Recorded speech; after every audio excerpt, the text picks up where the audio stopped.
All right, here we are again. This time we are here to review the NASCAR Cup Series at Daytona, otherwise known as the Daytona 500. Joining me is Jay. Welcome to the show, Jay. Thank you, Sharon. Excited to talk here about the Cup Series and that great American race, the Daytona 500. Yes, indeed. We wait all off season for it to start, and it's come and gone already. All right, I am Sharon, also known as Fan4Racing, and overall thoughts about the race. Well, as always happens, or it seems like it, the weather put a little bit of a hamper on it. I know it got drug out and delayed. That worked to my benefit. I actually got to watch it live, being that I was back home in the afternoon into the evening. So watch more of it live than I would have normally gotten to see. So I'll take it. It didn't ruin the event itself because they still got it in. And it was Daytona, as we'll talk about during this next half hour or so. It was Daytona. Everything you expect to see at Daytona, I think we saw. Anything can and will happen at Daytona. I think we've seen it all, Jay. Okay, in this particular case, though, William Byron, the race winner, said it was a little bit of luck and good instincts. He trusted his instincts and emerged from a smoky last lap wreck on the backstretch at Daytona to win the Daytona 500 for the second consecutive year on Sunday night. There was a long rain delay, as you mentioned. We also had a presidential visit, and Byron took full advantage when contact from Cole Custer turned three-time Daytona 500 winner Denny Hamlin at the front of the field and started a wreck that gave William Byron his chance at another victory. So the win was his second consecutive, the third win at Daytona, and his 14th victory of his career. Tyler Reddick came in second, followed by Jimmy Johnson. Yay, Jimmy. He had a good finish here. The pole sitter Chase Briscoe was in fourth. Then it was John Hunter Nemechek, Alex Bowman, Ryan Blaney, Austin Cindric, Justin Allgaier, yay for Justin, and Chris Buescher, who round out the top 10. The race ended after the first overtime attempt. Overtime was set up by an accident with just 5 laps remaining and involved the number 60 of Ryan Preece. I felt so bad for him. Again, he went airborne, and he said he had only thoughts of his daughter as that was happening. Byron was running 9th at the white flag. Cindric and Denny Hamlin were side by side for the lead on the last lap, but the field bunched up on the backstretch and caused Hamlin and Cindric to lose control. Byron shot to the lead and held off Reddick by just 0.11 hundredths of a second. Despite the accident on the backstretch, NASCAR did not throw the caution, and the drivers were able to race to the finish line. After the start was moved up an hour due to the forecast, the race was twice red flagged because of rain, once for 3 hours and 10 minutes, the other for just 20 minutes. Joey Logano won stage 1. It was Ryan Blaney who won stage 2. There were 56 lead changes among 15 drivers and 8 cautions for 47 yellow flag laps. The average speed of the race was 129.159 miles per hour. Your thoughts about the top 10? Not really any, well, I guess maybe some surprises, but it is Daytona, so we talked about it. I start with William Byron. Great to see again you may not be a fan of a particular drivers, but when you see history being made, William Byron, I don't remember how many now have done the back-to-back Daytona wins. It's like 5, that's the 5th. Okay, thank you. So, I mean, that's great to see when somebody makes history like that. The way he did it, what did you say? He was running 9th, and I think Tyler Reddick in his interview said he was 16th on that final restart. The only thing I don't like, and I'm comparing to, I'm not saying racing was better back in the old days, but When you look at it, 9th and 16th up to 1st and 2nd, it was due to staying to the outside and out of the wreck. When we saw Dale Earnhardt do it in the final laps at Talladega, it was by racing his way through the field. We just don't see that as much as we used to. So I'll talk about that a little bit at the end, but great to see the win for William Byron. Led 5 times for 10 laps. Like, it wasn't like he came out of nowhere. He was in contention. Tyler Reddick kind of tucked in and had a good run there at the end. I think he had been more mid-pack most of the race than he had been up front. But yeah, that's true. William Byron actually was up front in the first stage. He was running in the top 10, and then he kind of fell back. He was up there a few times in stage 2, but stage 3 we didn't really see him until toward the end. And like we said, he was like 9th when the white flag went by. So it's kind of interesting that kind of happened. The rest of the top 10, it's Daytona. I mean, and you mentioned it, kind of how things changed throughout. Obviously, the wrecks took out some very top-notch contenders. Denny Hamlin being one of them was right there at the end. But that allows for the good finish. Jimmy Johnson, Legacy Motorsports as a whole here. Jimmy Johnson in 3rd, John Hunter Nemechek in 5th, and where did I see Eric Jones? Oh, he ended up outside. He was 12th. But they've had a good run down there at Daytona over the course of Speed Week, if you will. So that was great to see. You had Chase Briscoe in 4th, your pole sitter. Again, coming to a new team, switching from Ford to Toyota, being part of Joe Gibbs Racing now. Got the pole, coming out strong. Then you got typical Hendrick Motorsports, Alec Moman. Penske with Ryan Blaney and Austin Cindric ended up 7th and 8th. And they were some top, strong teams all weekend as well. And then Justin Allgaier with the 9th place finish and 10th place Chris Buescher.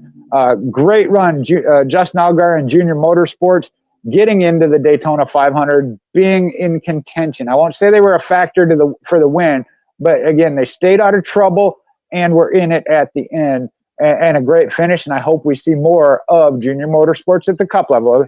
At this point, it was a one-race deal. Don't get too excited about it. You get I know your thought what it in. was that I forgot. The 5 drivers that he joins is a pretty elite group of drivers.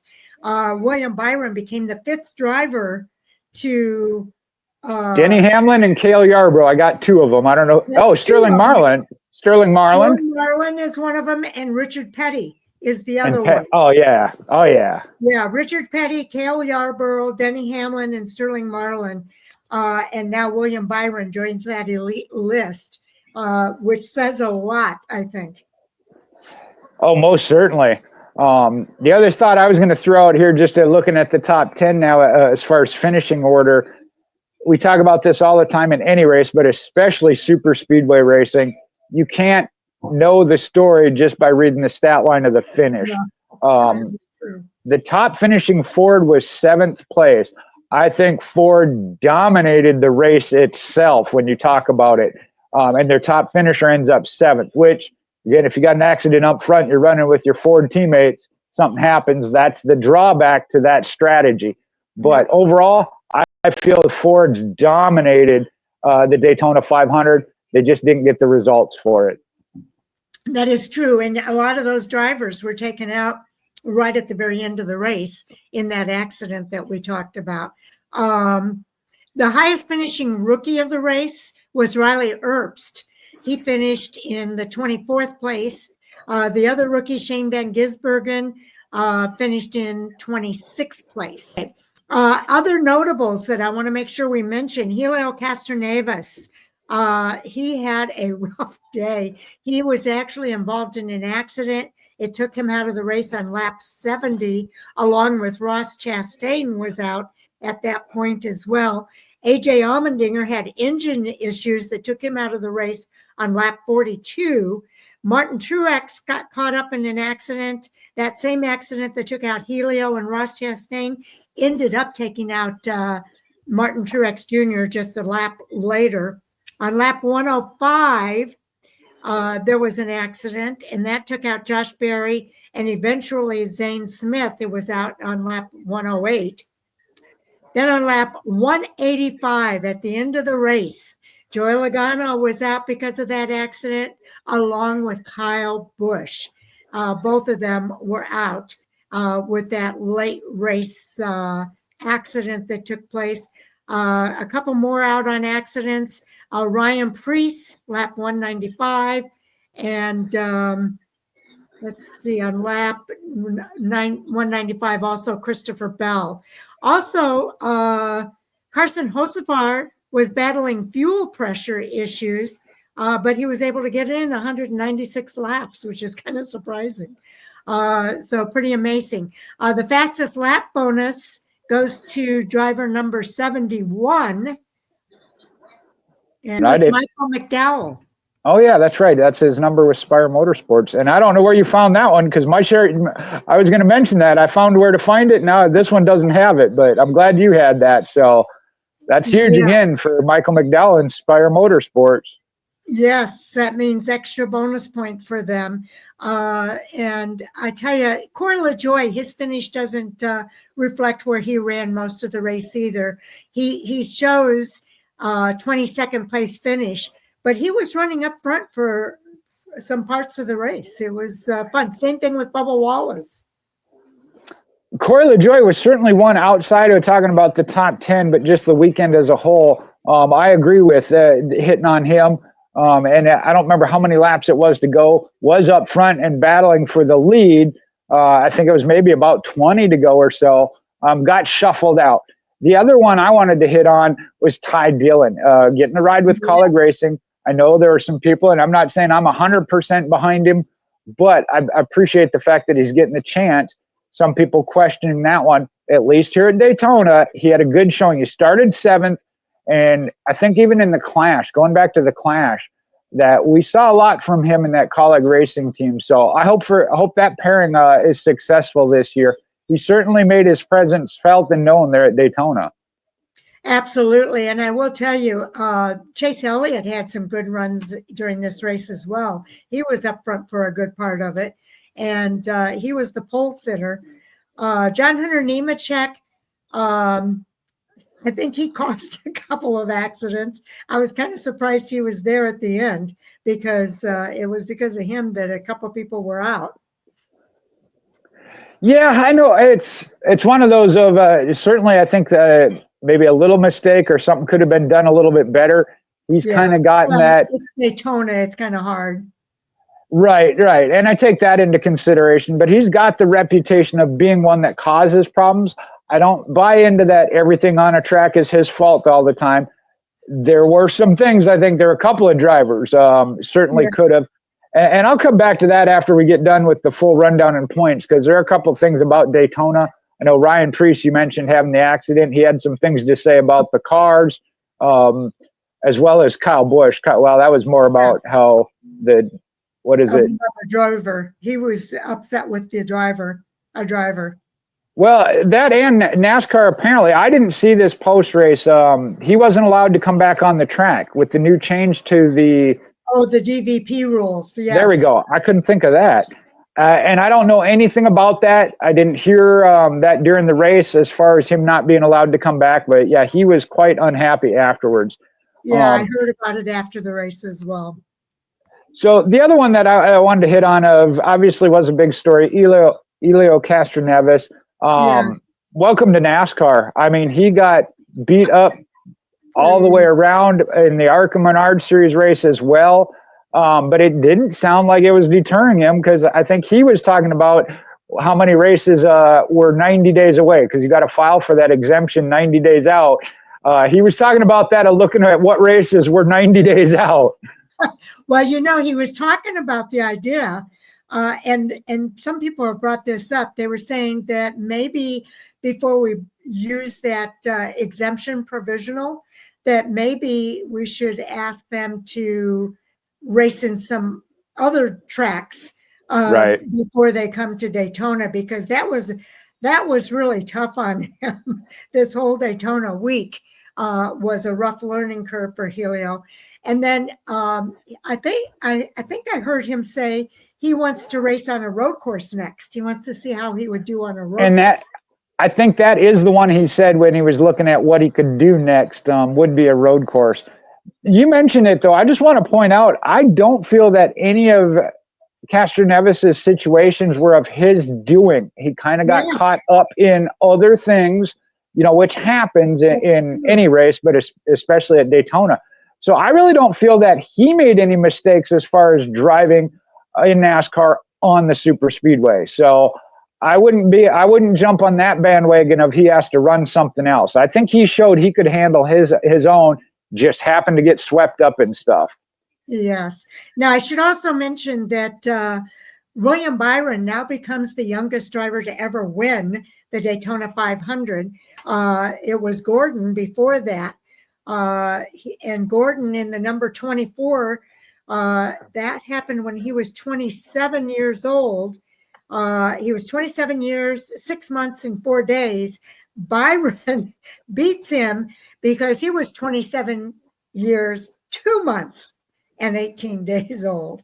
So it's also the 10th Daytona 500 win for Hendrick Motorsports, giving them the series most wins at Daytona for the 500.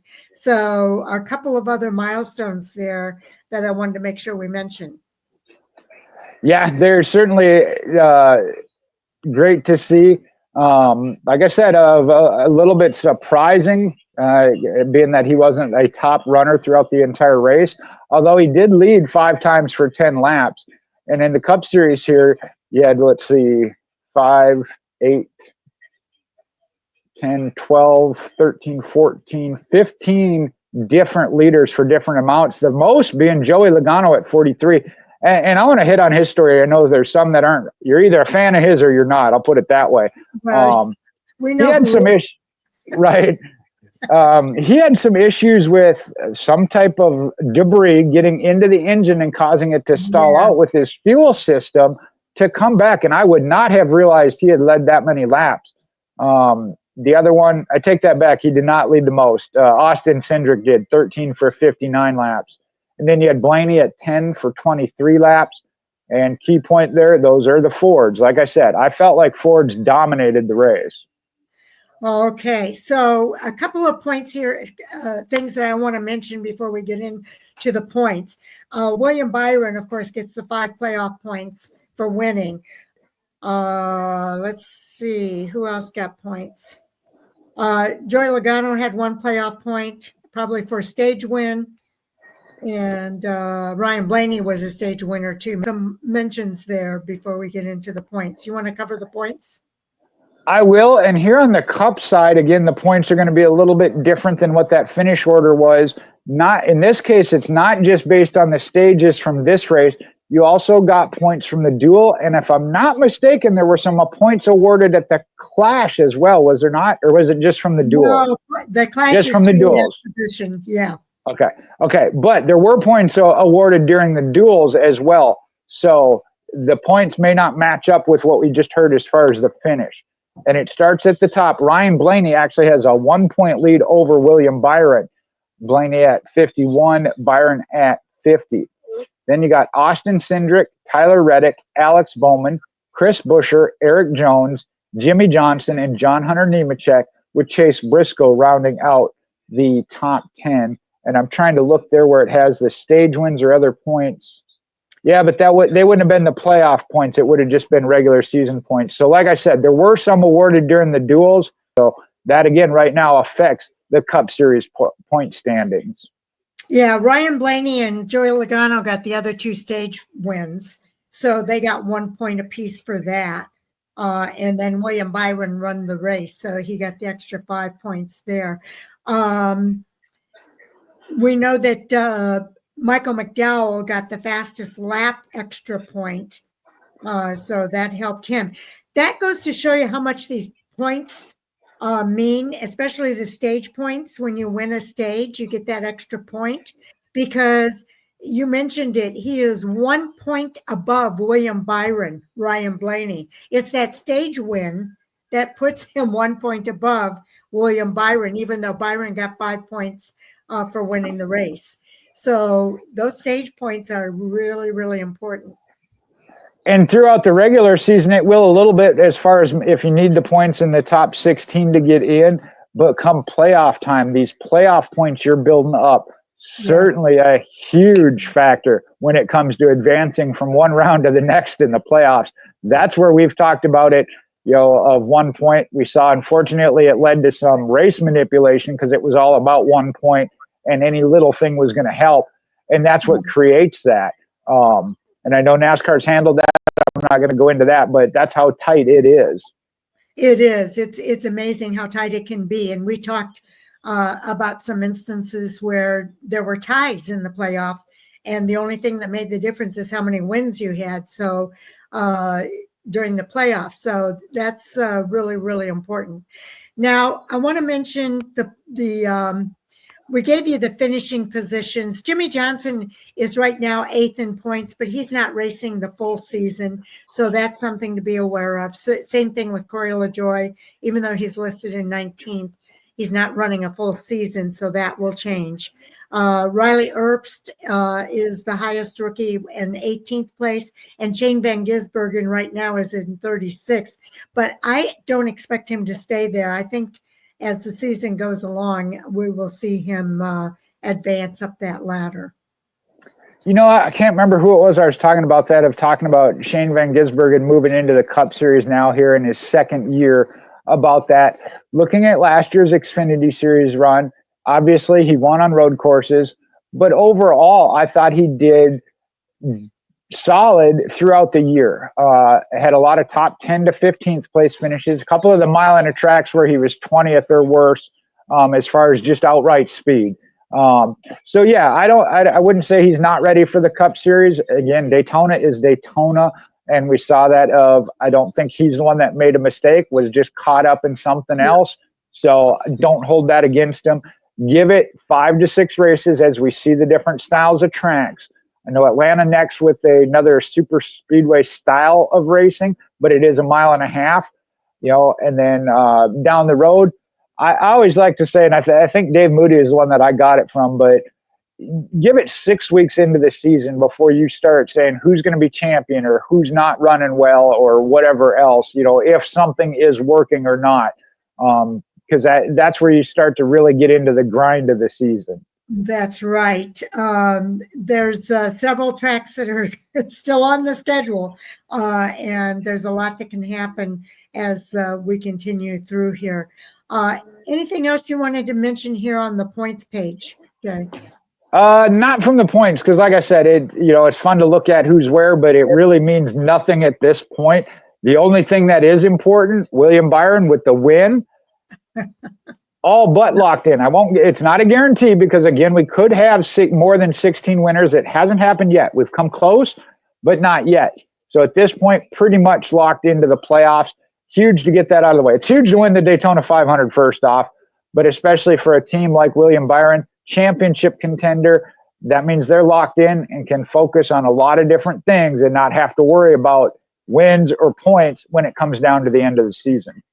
Yes, indeed. And I just want to remind everybody before we sign off here to like and subscribe to our Fan4Racing radio channel. And also, I mentioned it before, I'll mention it again on this video.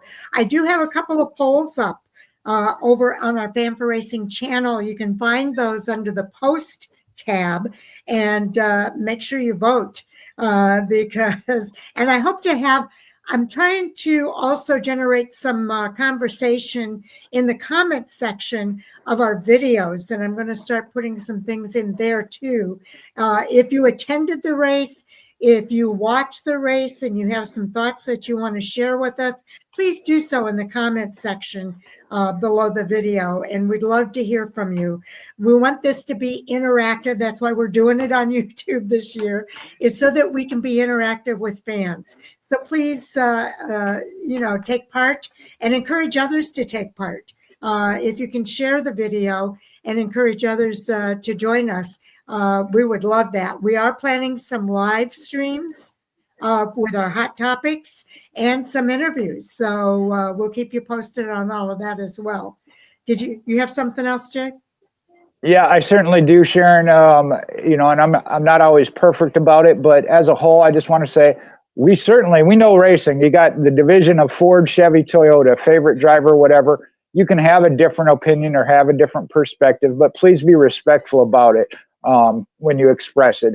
Certainly, Sharon and I, we have different opinions on things that we discuss and bump heads on, and some that we really do disagree on, but it's done respectfully. So please do the same.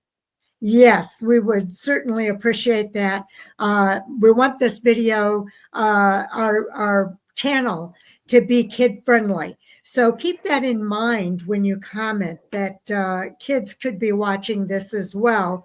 And, you know, we don't have any restrictions, but we do ask that you be courteous and respectful when you're stating your opinions. And I think most people are, but the trolls, those kind of comments will probably be deleted.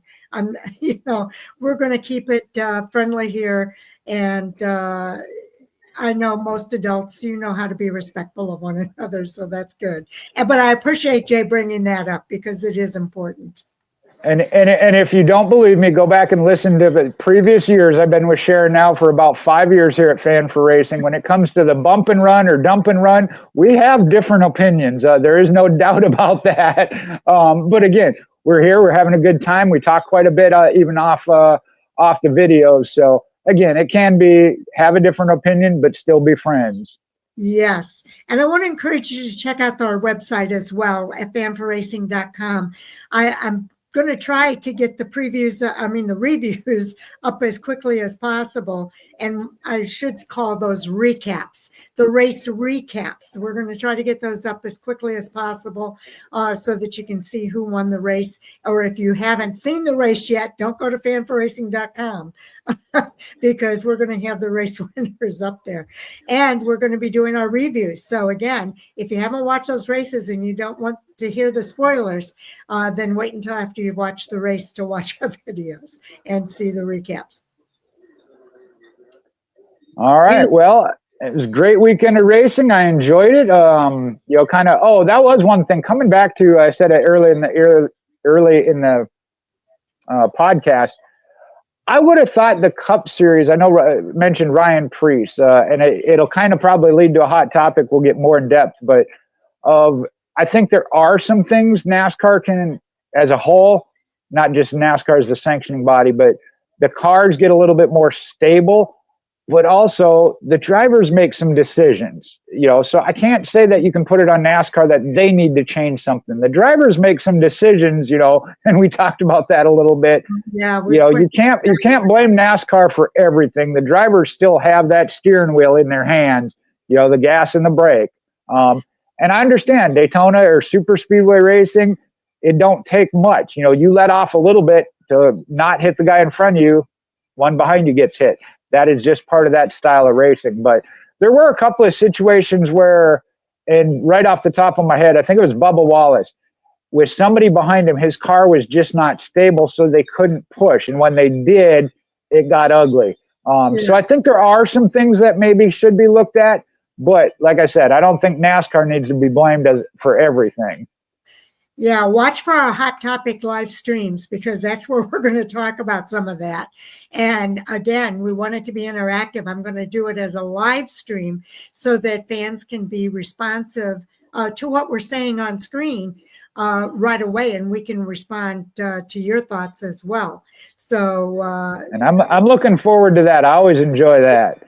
Yes, we'll have to get that going here sometime soon. Again, thank you for watching. We really appreciate everybody for taking the time to hear our previews, reviews, and interviews that are coming up, as well as our hot topics. So stay tuned for more coming on Fan4Racing Radio. We'll talk to you soon. Oh, by the way, Atlanta, before I forget, I want to mention that the Atlanta race next week is going to be at 2 o'clock on Fox. That's 2 o'clock Central Time, 3 o'clock Eastern Time, and that will be on the Fox network next week. All right, good deal. Okay, thanks, everybody.